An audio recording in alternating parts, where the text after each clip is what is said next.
શ્રી ગણેશાય નમઃ, શ્રી સરસ્વતય નમઃ, શ્રી ગુરુભ્યો નમઃ.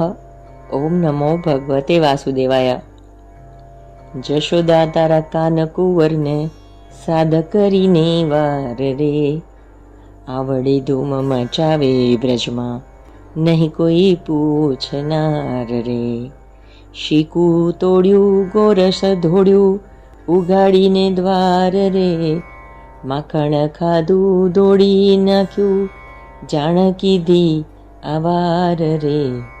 જશોદા તારા કાનુડાને સાદ કરીને વાર રે, ખાખા ખોડા કરતો હિંડે બીહે નહીં લગાર રે. મહી મથરાની ગોળી ફોડી આશા કહીએ લાડ રે.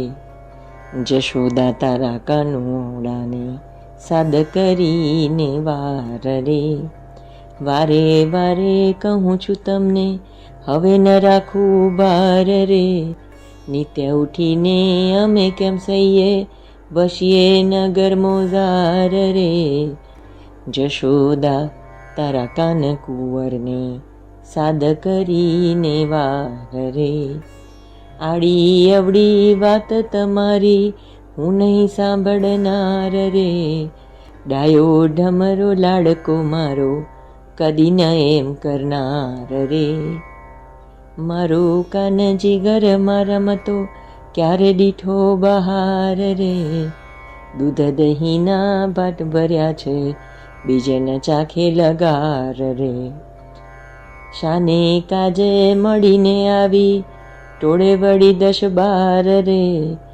નરસૈયાનો સ્વામી સાચો જૂઠી બ્રજની નાર રે.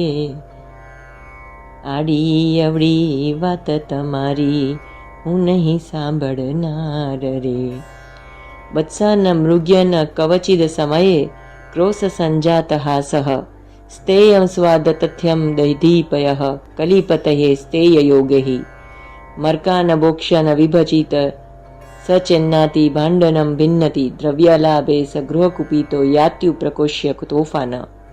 એક સખી કહે છે, માં તને શું કહું, ગાય દોહવાનો સમય ન થયો હોય તો પણ વાછરડાઓને કનૈયો છોડી દે છે. દૂધ દોહવાના સમયે વાછરડાને છોડે તો સાધારણ ગોવાળ છે, પણ આ તો ગોવાળના પણ ગોવાળ છે. સમય ન થયો હોય તેમ છતાં વાછરડાને છોડે શ્રી કૃષ્ણ. કૃષ્ણ તો કસમયે વાછરડાઓને એટલે જીવોને છોડે છે, મુક્ત કરે છે. વાછરડાનો અર્થ થાય છે વિષયાસક્ત જીવ. વત્સ એટલે વિષયોમાં ફસાયેલો જીવ. વત્સાના સંસારાસક્ત વિષયાસક્ત જીવાન સંસાર બંધનાત મુચ્યતિ. શાસ્ત્રમાં મુક્તિના 2 પ્રકાર વર્ણવવામાં આવ્યા છે, એક ક્રમ મુક્તિ અને બીજી સદ્યો મુક્તિ. કનૈયો તો પુષ્ટિ પુરુષોત્તમ છે. કનૈયો તો ક્રમે ક્રમે મુક્તિ કરવાને બદલે કસમયે જીવ લાયક ન થયો હોય તો પણ તેને મુક્તિ આપે છે. શ્રી કૃષ્ણ જે જીવ ઉપર કૃપા કરે છે તેને ક્રમ પ્રમાણે નહીં, તરત મુક્તિ આપે છે. આ પુષ્ટિ માર્ગ કૃપા માર્ગ છે. ક્રમ મુક્તિ એટલે શુદ્ર જાતિમાં જન્મેલી વ્યક્તિ શુદ્ર જાતિમાં ચોરી અને વ્યાભિચાર વગેરે પાપો ન કરે તો અને બધા વર્ણોની સેવા કરે. શુદ્રના ધર્મનું પાલન કરે તો પછી તેનો બીજો જન્મ વૈશ્ય જાતિમાં થાય છે. વૈશ્ય જન્મ થયા પછી તે જન્મમાં નીતિનું બરાબર પાલન કરે તો વૈશ્ય મર્યા પછી ક્ષત્રિય થાય છે.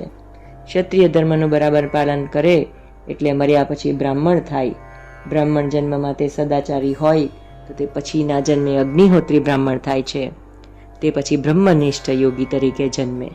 યોગી ઉત્તરોત્તર સદવર્તન રાખે, યોગાભ્યાસ કરે, બ્રહ્મચિંતન કરે, તેને પણ 2-3 જન્મ લેવા પડે છે.